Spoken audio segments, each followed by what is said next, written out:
अस्सलाम वालेकुम दोस्तों। पाकिस्तान को 30 बरस हो गए हैं आखिरी मर्तबा इंग्लैंड में टेस्ट सीरीज जीते हुए। तब वसीम अकरम कप्तान थे, 2-0 से हम जीते थे। उसके बाद हमने ड्रॉ जरूर किए, खासकर 2016 जब मिसबाह उल हक कप्तान थे तो पाकिस्तान ने जो सीरीज खेली थी 2-2 से ड्रॉ की थी। बड़ी शानदार वो सीरीज थी और सबको याद होगा वो जो पुशअप लगाए थे, सेलिब्रेशन जो पाकिस्तान टीम ने की थी, खासकर लॉर्ड्स में जो पाकिस्तान जीता था, उसका अपना ये कद काट है। मगर सीरीज नहीं जीत पाए हम। ये बड़ी तकलीफदेह बात है क्योंकि इंग्लैंड के अंदर अमूमन हम बेहतर रेड बॉल क्रिकेट खेलते हैं। जितने सीना कंट्री है ना,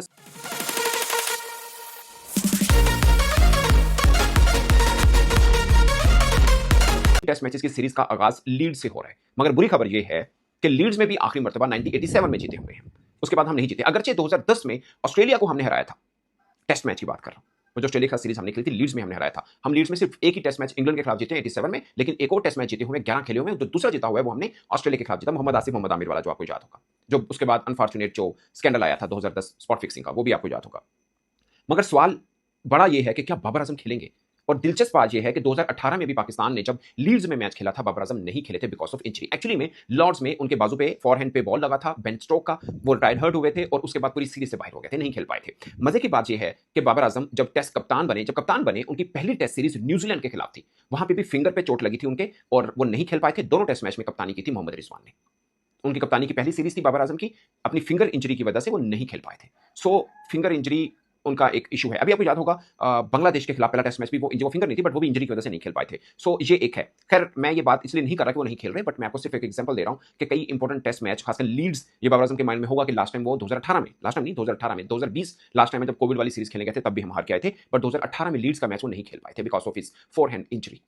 सो ये एक है और पाकिस्तान के लिए परेशानी की बात हो जाएगी अगर बाबर आजम ये मैच नहीं खेलते। दो चीजें हैं, एक ये कि छोटी मोटी अगर बात है तो जाहिर है अभी जो खबरें आ रही हैं कि मेडिकल क्लियरेंस के बाद ही उनको इजाजत मिल पाएगी खेलने की या ना खेलने की, जो भी है उसके बाद फैसला इस बात का होगा कि बाबर आजम खेल पाते या नहीं खेल पाते। बट ऑफ कोर्स खुद कप्तान बाबर आजम, टीम मैनेजमेंट कब चाहेगी कि इतने फॉर्म में बाबर आजम है, तो अगर कहीं से चांस बनता हो तो उनको ना खिलाए। बट ये चीज भी जहन में रखनी चाहिए कि वर्ल्ड कप भी है साथ में, कोई ऐसी खतरा नहीं लेना जो इंजरी पर लॉन्ग हो, फिर अगले दो टेस्ट मैच भी ना खेल पाए, खुदा ना खास्ता, तो ज्यादा मुश्किल होगा। So if he is 100% fit तब खेलना चाहिए, अदरवाइज नहीं। मुझे ज्यादातर पे ये लगता है। और अगर बाबर आजम खेलते नहीं खेलते, प्लेइंग 11 क्या बनता है उसके ऊपर भी बात हम जरूर करेंगे। मगर खास बात यह है कि Pakistan in England 12 test match जीता है, जबकि इंग्लैंड 24 टेस्ट मैच जीता हुआ है। ये एक खास है। ओवरऑल इंग्लैंड 30 जीता हुआ है और 24 अपने घर में जीता है। पाकिस्तान ओवरऑल 23 जीता हुआ है और 12 इंग्लैंड के अंदर पाकिस्तान जीता हुआ है। ये एक खास बात है। बट मुझे लॉर्ड्स में बाय द वे पाकिस्तान ने सबसे ज्यादा टेस्ट मैच जीते हैं, 5। ओवल में भी 5 है। इसमें ओवल में इस सीरीज में कोई पाकिस्तान का मैच नहीं है। लीड्स में 87 में हम जीते थे और मैनचेस्टर में भी एक मैच हम जीते हुए हैं। बट मेन चीज ये है कि बाबर आजम खेल पाते हैं या नहीं खेल पाते और फिर पाकिस्तान का प्लेइंग 11 जो है वो बेसिकली क्या बन पाएगा। भाई एक छोटा सा रफली बताता हूँ। 2010 स्पॉट फिक्सिंग आखिरी जो 16 बरसों का पाकिस्तान का बनता है। वैसे हम इन बरसों में 5 टेस्ट में जीते हुए हैं लेकिन सीरीज नहीं जीत पाई। 2010 स्पॉट फिक्सिंग की नजर हो गया, पाकिस्तान बुरी तरीके से हारा। 2016 सबसे, अब पिछले ये 10-15 सालों में सबसे बेहतर सीरीज पाकिस्तान का टूर रहा है। पाकिस्तान का 2-2 से ड्रॉ किया था, मिसबा कप्तान थे। 2018 में 1-1 से सीरीज ड्रॉ की थी। 2020 में 1-0 से कोविड वाला जो था हम हारे थे। आपको याद होगा वो सीरीज, ये वो टूर है जब इंग्लैंड के काफी खिलाड़ियों को कोविड हो गया था, फिर उनकी जो व्हाइट बॉल सीरीज थी उनके काफी नए लड़के खेले थे, तब भी वो हमसे जीत गए थे। बाय द वे ये एक हुआ था। अब आते हैं प्लेइंग 11 पे कि पाकिस्तान का प्लेइंग 11 क्या बन सकता है।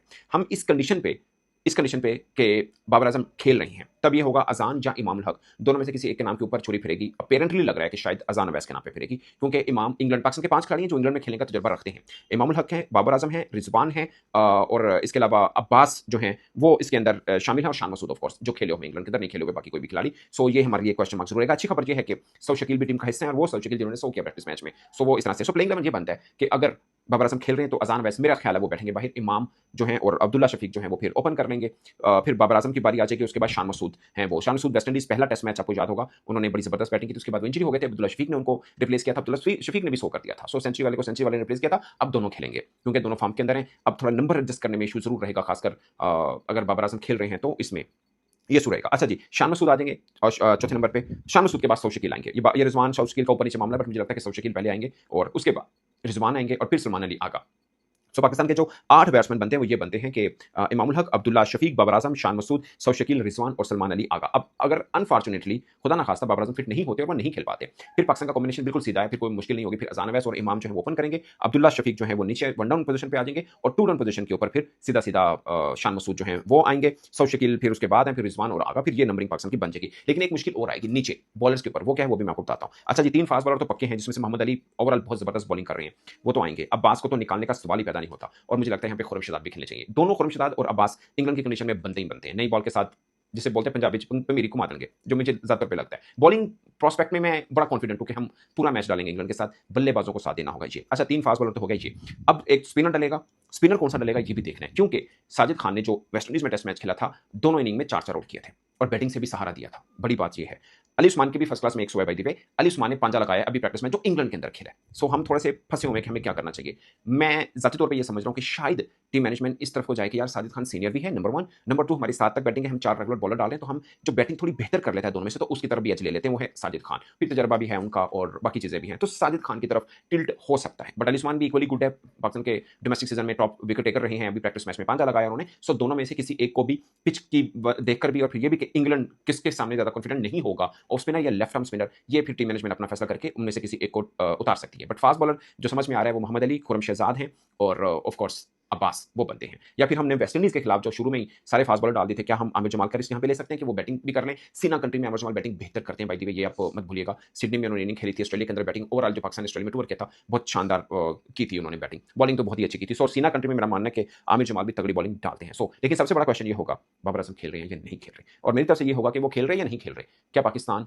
96 के बाद अब दोबारा सीरीज जीत पाएगा? इंग्लैंड 30 साल हो चुके हैं, बहुत बड़ा टाइम पीरियड हो गया। 95 लास्ट टाइम हम ऑस्ट्रेलिया में कोई टेस्ट मैच जीते थे, 96 लास्ट टाइम हम इंग्लैंड में कोई टेस्ट सीरीज जीते थे। बहुत होता है यार वो नेशन के लिए